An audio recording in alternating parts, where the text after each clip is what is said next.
Então, gente, para a gente finalizar aqui mais uns 15 minutinhos, já estou postando esse vídeo aqui no YouTube. Aí a gente vai ver mais um pouco aqui a definição de adolescência, né? E falar um pouco sobre as modalidades de crime, para finalizar hoje, né?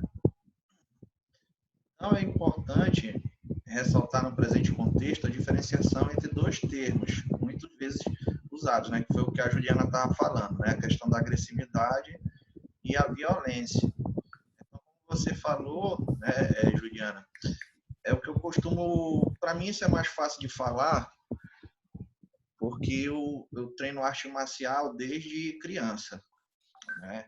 Entendi. Eu comecei com karatê e hoje em dia eu treino boxe tailandês. Então, dentro da arte marcial, eu meio que me encontrei, né? Primeiro porque tem regras, né? Você está aprendendo ali a se defender e a bater nos outros, mas tem regras, né? A primeira do karatê, por exemplo, é conter o espírito de agressão, né? Então, para mim é fácil de falar isso, porque apesar de eu não ter sido uma pessoa agressiva, né? Mas ele me ensinou a controlar a minha agressividade, né? A arte marcial. Uhum.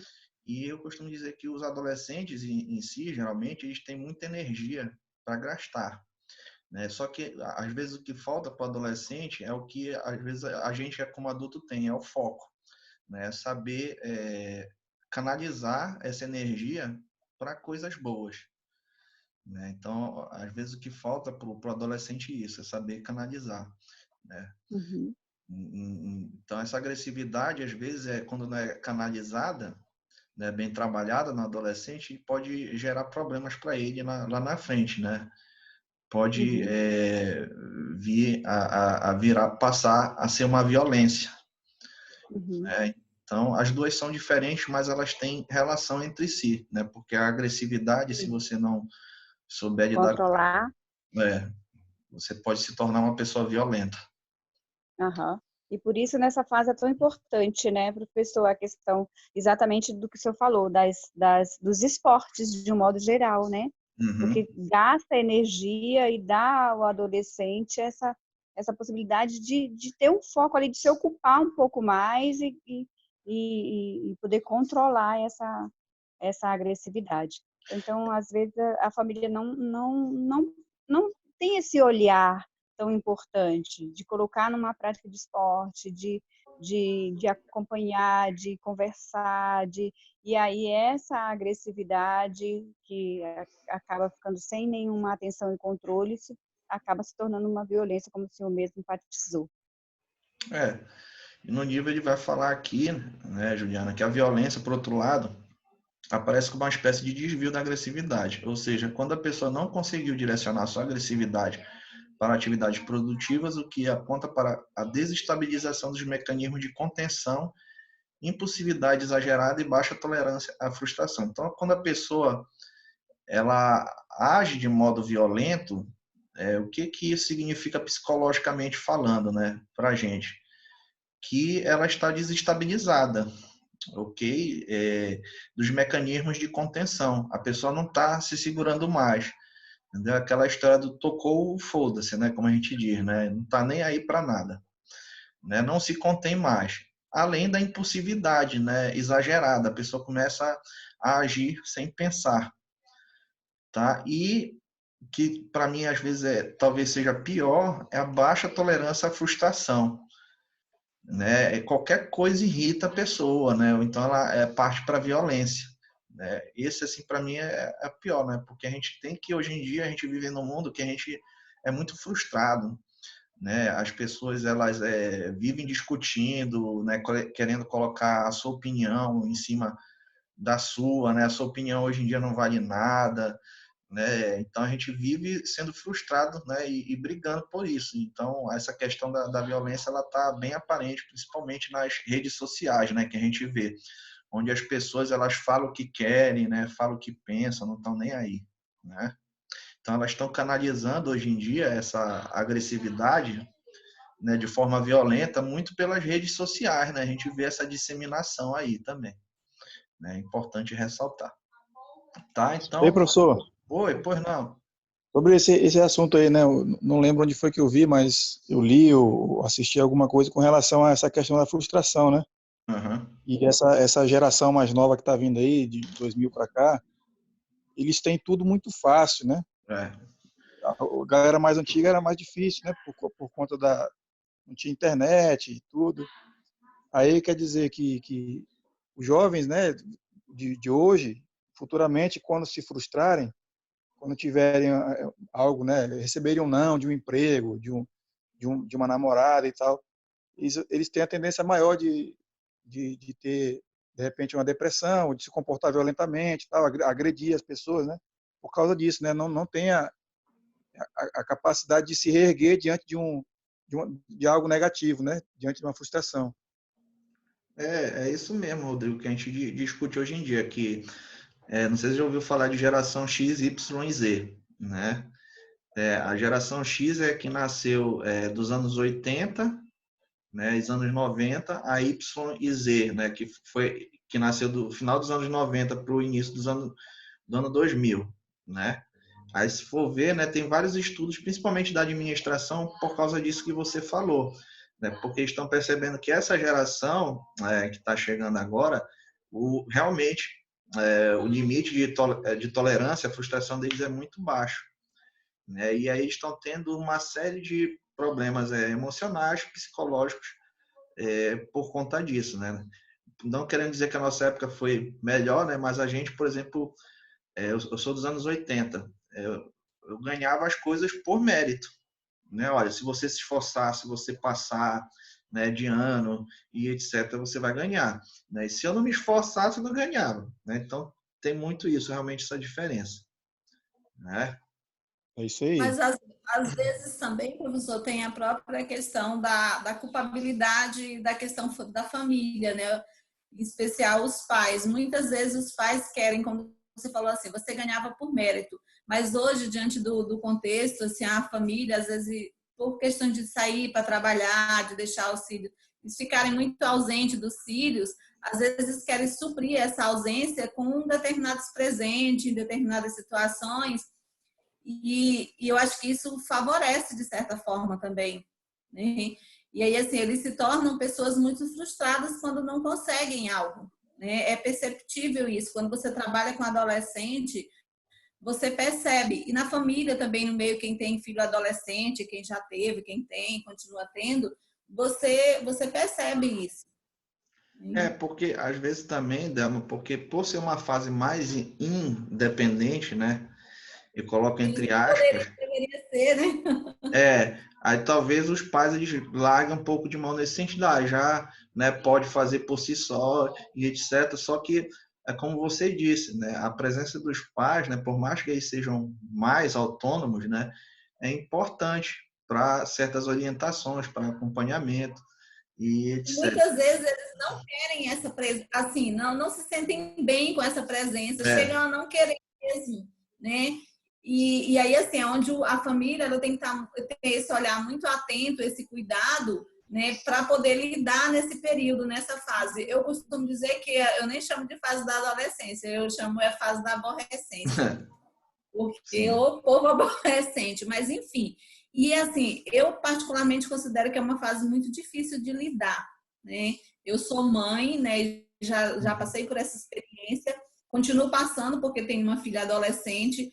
E assim, você percebe que são, assim, a questão familiar, né, a criação, digamos assim, os valores são os mesmos, né? Mas assim, a absorção por parte dos filhos é diferente. É bem diferente mesmo, da nossa época para hoje. É porque, assim, é o que eu costumo comparar. Tem uma aluna minha de psicologia que a gente tem esse debate, porque a nossa época, eu que nasci nos anos 80, galera dos 70, por aí, nós fomos muito punidos, né? Era uma época muito punitiva, né? Se tu fizesse algo errado, teu pai... Pá, se tu não estudasse... Você ter uma ideia, por exemplo, quando você fala de punição, desculpa, já acabei interrompendo mesmo, por exemplo, o meu pai, ele não falava, ele não precisava falar, né? O olhar dele já dizia, a gente já sabia, ou seja, se próximo, né? Porque a gente não podia passar no meio, digamos assim, entre ele e a pessoa que estivesse conversando. O olhar dele já dizia tudo para a gente, Sim. né? Hoje, se a gente fizer isso com o filho, ele diz, O ué, o filho... que está acontecendo? o que que é? Ou responde logo não, né? Então é bem diferente, né? Que a gente passou por uma transição, né? Onde a gente entende que bater demais não é legal, né? E que o diálogo é mais importante. A gente está passando por essa transição. Só que a gente ainda está achando, eu acredito, assim, um meio termo, porque a gente já percebeu que se a gente deixar muito solto, né? Ou se a gente não ter um desenvolvimento mais crítico em relação aos nossos filhos, né? Preparar eles para o mundo como ele né? Vai trazer problemas emocionais para eles, né? Também. Né? Tudo Então, é um meio termo, né? Nem de mais, nem de menos. Como é? Tá me perguntando? Não, eu estou afirmando, dizendo assim, na verdade, a educação com os filhos é um meio termo, né? Exatamente. Principalmente nesse período de transição, como tu acabaste de colocar. Né? Você não pode nem ser tão, digamos assim, radical, né? A ponto da não compreensão, do não diálogo, mas também você não pode deixar, digamos assim, a Deus dará, como diz a minha mãe, né? Muito à vontade, outro, sem que você de fato possa, né, contribuir com essas informações, né, e ajudar mesmo, porque o período da adolescência principalmente é um período muito crítico, é um período de transição, onde eles precisam se encontrar, né, se achar mesmo como pessoa, como indivíduo. E essas questões, né, de fazer com que essas situações todas, né, sejam produtivas e eles consigam ser um adulto realmente, mais, digamos, mais preparado para lidar com essas frustrações que são tamanhas. Correto, obrigado pela contribuição, Delma. Né? Então a gente fecha hoje aqui, né, falando desse elemento importante aqui, dessa hipótese da criminalidade, né? Até porque a gente vive num país, né, onde o índice de criminalidade de adolescentes é muito alto, né? Então a gente tem que, acredito, entender melhor, né, o que acontece com esses adolescentes, né, para eles cometerem esses delitos aí também, né? Porque eu entendo que não é só uma questão, pelo pouco que eu entendi assim do direito, não é só uma questão de julgar, né, mas também de melhorar as leis, né, para prevenir esses problemas, né, também. Então a gente tem que refletir. Aí vocês procuram responder as outras perguntas, né? Eu acho que já deu para dar uma esclarecida, mais ou menos, né? Então falta só mais umas 4 perguntas, né? Que eu joguei aí no grupo. Vocês procurem responder e entregar aí até amanhã. Aí qualquer dúvida vocês podem procurar no privado também. Tá, gente? Então, eu quero agradecer aí vocês pela aula de hoje. Espero que tenham gostado da dinâmica diferente. Aí eu Foi vou... muito bom. Beleza, obrigado. Aí a gente... Acho que fica bem produtivo, professor, porque daí a gente tem um conhecimento prévio a partir da leitura, né? E concentrou para tentar responder algumas questões. E quando a gente vem para o debate, a gente já vem melhor, vem para a conversa, para o diálogo sobre o assunto, a gente vem melhor preparado. Achei bem produtivo. Beleza, então. Então eu vou fazer o seguinte, eu vou escolher um capítulo, né, para a próxima aula. Aí eu já deixo aí, né, com vocês para a próxima semana. Aí na próxima semana a gente responde, né, as perguntas do exercício e aí entra em um outro capítulo já, tá bom? Assim, é melhor, a gente tira mais as dúvidas, né? Porque assim, por exemplo, você deixou esse capítulo na aula, realmente na aula passada, para que fizéssemos a leitura, né? E as perguntas foram muito produtivas, faz com que a gente, na hora que você está procurando responder, você já está procurando entender, né? E na hora da live você realmente tira as dúvidas. Ou reafirma que você entendeu, né? Se o senhor for retornar na próxima aula com alguma questão sobre esse capítulo de hoje, eu fiquei na dúvida, caso retorne, eu só fiquei na dúvida assim, mais forte com relação aos tipos de delinquência quando se trata da delinquência neurótica. Eu não consegui identificar a diferença. Uhum. Da delinquência Da neurótica, né? delinquência neurótica, é. Foi uma dúvida só nessa do que eu É fiz. porque ela confunde um pouco com a psicótica. A psicótica, a pessoa ela sai totalmente da realidade, entendeu? Agora, a neurótica é aquela que... o que é a neurose? É algo que nos afasta da realidade, como Freud dizia, né? Só que, comparado com a psicótica, ela é menos, né? A psicótica é aquela pessoa que saiu da realidade. Que nem, por exemplo, não sei se eu cheguei a falar em sala de aula, né? Um caso que uma acadêmica minha de psicologia atendeu, né? Um rapaz que perdeu a esposa, foi assassinada, e aí ele ia para o cemitério para falar com ela, né? Quer dizer, ele está psicótico, ele está saindo da realidade, tá? Só que num nível, lógico, muito maior, né? A gente já para o patológico, né? A neurótica, né, ela está ligada também a uma saída da realidade, só que é uma saída que todos nós fazemos no nosso dia a dia, né, que são os problemas do nosso dia a dia. Só que algumas pessoas, elas lidam com isso de maneira a adoecer. Então, aqui o que ele vai falar? Na delinquência neurótica, a conduta criminosa é tida como manifestação dos conflitos internos do sujeito. Ele atualiza em sua ação antissocial os seus conflitos psíquicos. É o que chama de delinquência sintomática. Tá? Então, é aquele garoto que ele vai passar por aquelas crises, né?